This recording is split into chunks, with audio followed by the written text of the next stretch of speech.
I give way to the honourable gentleman.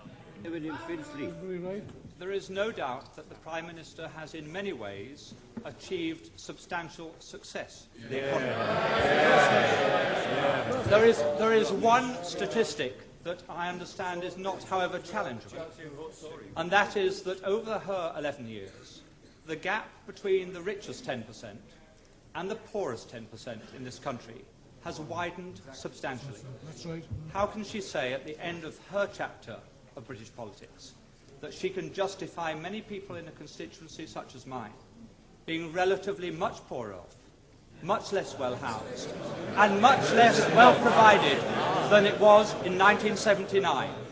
Surely she accepts that is not a record that she or any Prime Minister can be proud of.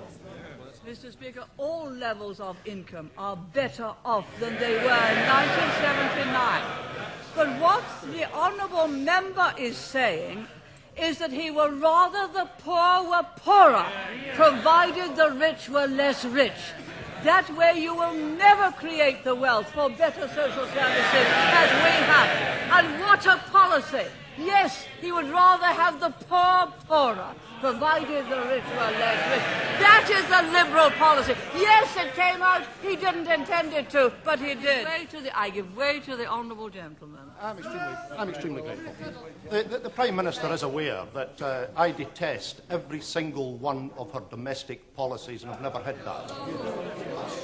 And I think that the honourable gentleman knows that I have the same contempt for his socialist policies as the people of East Europe who have experienced it have it for theirs.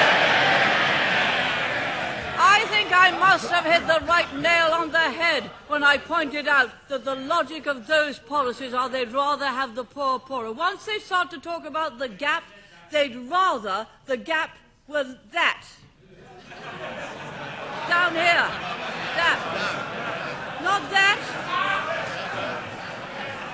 But that.